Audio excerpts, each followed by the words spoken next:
जिसमें महिलाओं को अधिकार दिया गया था कि वो एबॉर्शन जो है उनका फंडामेंटल राइट होगा, गर्भपात वो किसी भी समय करा सकती हैं, उनका मौलिक अधिकार होगा। नमस्कार दोस्तों, मेरे YouTube channel advocate Jagjit Kumar Bhatt में आप सभी का स्वागत है। दोस्तों आज हम बात करेंगे यूएस सुप्रीम कोर्ट ने जो एक कानून को खत्म कर दिया है और कहा है कि एबॉर्शन यानी कि गर्भपात जो होगा वो फंडामेंटल राइट्स नहीं रहेगा, यानी मौलिक अधिकार नहीं रहेगा। साल 1973 में यूएस सुप्रीम कोर्ट ने एक फैसला दिया था जिसमें महिलाओं को अधिकार दिया गया था कि वो एबॉर्शन जो है उनका फंडामेंटल राइट होगा, गर्भपात वो किसी भी समय करा सकती हैं, उनका मौलिक अधिकार होगा।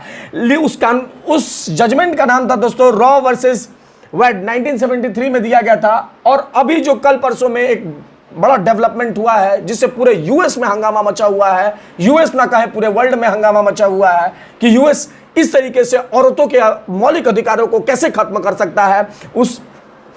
उस फैसले को, इस 50 साल पहले फैसले को पलटते हुए ऑनरेबल यूएस सुप्रीम कोर्ट ने कह दिया है कि अब जो है एबॉर्शन महिलाओं का मौलिक अधिकार नहीं रहेगा। और उन्होंने यह भी कहा है कि स्टेट को फ्रीडम होगी कि बैन करना है नहीं करना है, सप्ताह का भी ये वो है कि वो स्टेट से ही तय करेंगे।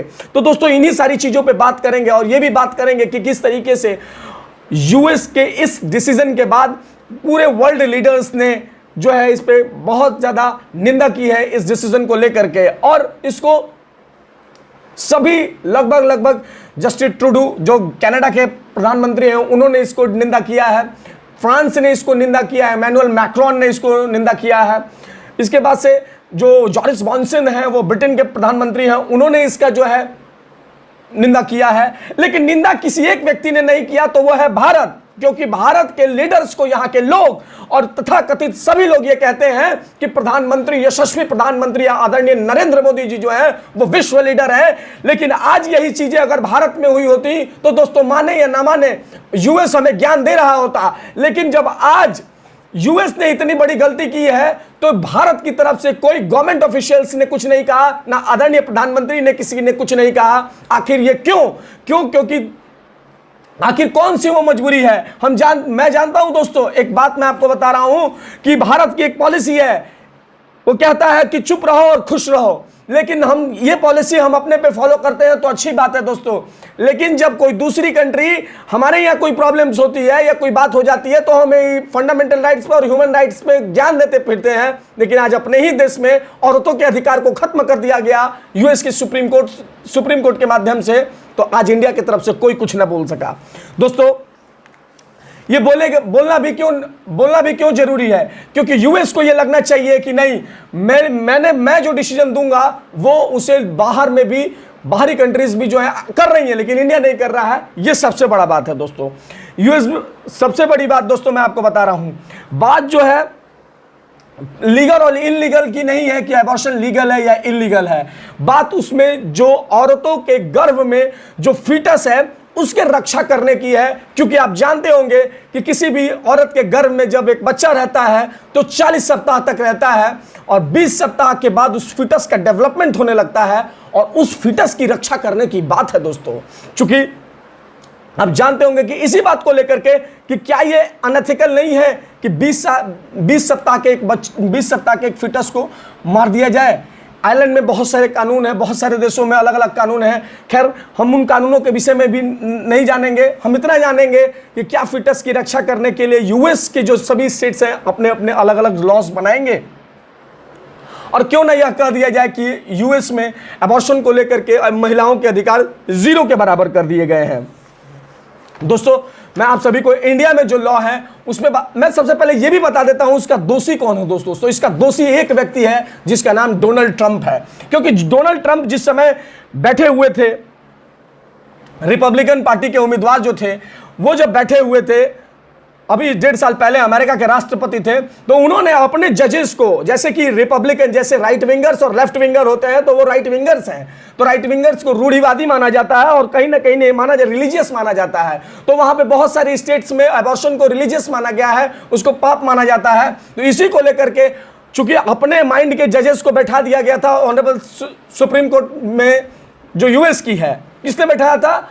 डोनाल्ड ट्रंप ने बिठाया था और आज उन्होंने ये आदेश दे दिया जिसपे ये बताया जा रहा है कि ये रिपब्लिकन्स की जीत है। और इसको लेकर के वहां के राष्ट्रपति जो जॉय बाइडेन है उन्होंने भी इसको लेकर के बड़ा निंदा किया और कहा कि यूएस में ऐसा करना कहीं उसे उचित नहीं है, क्योंकि ऐसे महिलाओं के अधिकार खत्म होते हैं और महिलाओं के जब मूलभूत अधिकार खत्म होते हैं तो वो मौलिक उसे मान लिया जाता है कि ह्यूमन राइट्स के मामले में भी माना जाता है कि उसके खत्म किए जा रहे हैं, धीरे धीरे कर्टेल किए जा रहे हैं। तो जैसा कि मैंने आपको बताया, इसका एक व्यक्ति दोषी है जिसका नाम डोनाल्ड ट्रंप है। और दोस्तों सबसे बड़ी बात मैं आपको बता दूं कि इंडिया में इसको लेकर के क्या है। तो जब बात इंडिया की करेंगे दोस्तों, तो इंडिया में इसके लिए बहुत अच्छे और सबसे बेहतर कानून है पूरी दुनिया की अगर माने तो। भारत में जो एबॉर्शन लेकर के दुनिया में सबसे बढ़िया लॉ है, भारत में जो लॉ है अकॉर्डिंग टू डॉक्टर्स के पास डिस्क्रिप्शन दिया गया है कि if the matter of endangered, हमने कहा है कि कोई भी एबॉर्शन नहीं करा सकता है जबकि माँ की हालात ऐसी ना हो कि हालात डेंजर में ना हो। माँ डेंजर में होगी तो डॉक्टर ऐसा आदेश कर देंगे, ऐसा डॉक्टरों को ऐसा एहसास हो रहा है कि अगर इस प्रेगनेंसी की वजह से औरत की जान चली जाएगी तो डॉक्टर्स को ये राइट दिया गया है इंडिया में कि वो किसी भी स्टेज पे अबॉर्शन करा सकता है।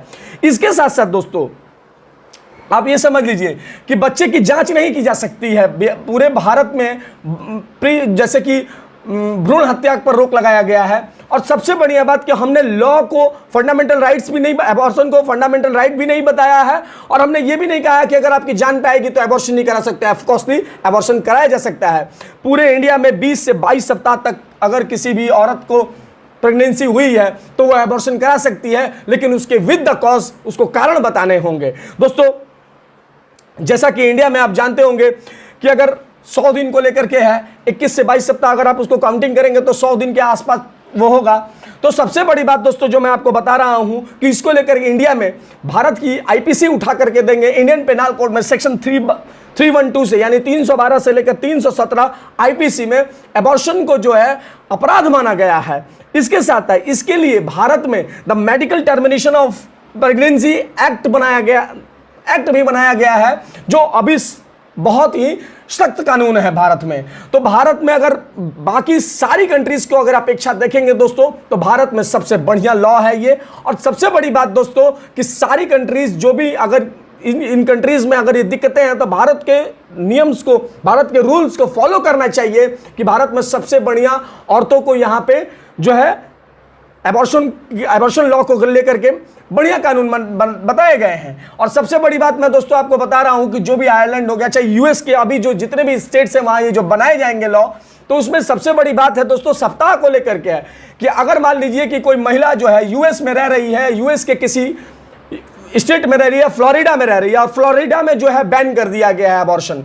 यानी एबॉर्शन को बैन करना कंप्लीटली की बात नहीं हो रही है दोस्तों, बात ये हो रही है कि क्या जो एबॉर्शन है वहां सप्ताह को कम कर दिया जाएगा। जैसे हम लोग के 20 सप्ताह है, इंडिया में 20 सप्ताह है, तो वहां पे 5 सप्ताह कर दिया जाएगा। तो मान लीजिए कि फ्लोरिडा में अगर 5 सप्ताह है और वहां कोई किसी महिला को एबॉर्शन कराना हो, अपना गर्भपात कराना हो और वो गर्भपात उसका 15 माह का हो गया, तो क्या वो नहीं करा सकती है? तो नहीं करा सकती है फ्लोरिडा में। फिर उसको कहां आना होगा? किसी यूएस की किसी ऐसे स्टेट में आना होगा जहां पे 15 सप्ताह तक एबॉर्शन अलाउ हो, तब हो सकता है। यानी कि फ्लोरिडा में अगर इस तरह का कानून है तो उसे मिसिसिपी आना होगा और मिसिसिपी में ऐसा कानून है कि वहां 20 सप्ताह तक जो है छूट दी गई है, एबॉर्शन करा सकती है औरत। तो जो उसको फ्लोरिडा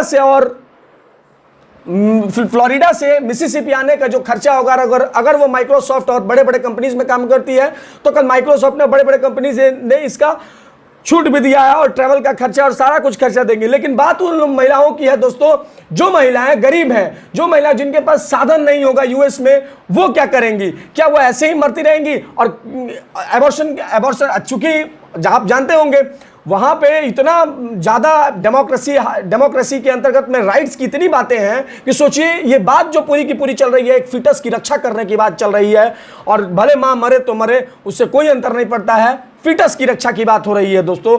तो बाकी आपको जैसा मैंने आपको बताया कि जो ये कानून है वो मेरे नज़रों में तो सही नहीं है, चूंकि यूएस में जो है अलग अलग तरीके के स्टेट्स में अलग अलग कानून बनाए जाएंगे और वहाँ की सुप्रीम कोर्ट जो है वो बहुत पावरफुल है। क्योंकि अगर आप सुप्रीम कोर्ट के इस लैंडमार्क जजमेंट को हटाना होगा तो यूएस की सीनेट से फिर इस पे लॉ बनाना होगा, तब जाकर के वो हटेगा। बाकी दोस्तों ये आपको जानकारी कैसी लगी, आप अपनी कमेंट बॉक्स में राय जरूर दें। देखते रहे मेरे यूट्यूब चैनल को, शेयर करें, सब्सक्राइब करें। धन्यवाद दोस्तों, धन्यवाद।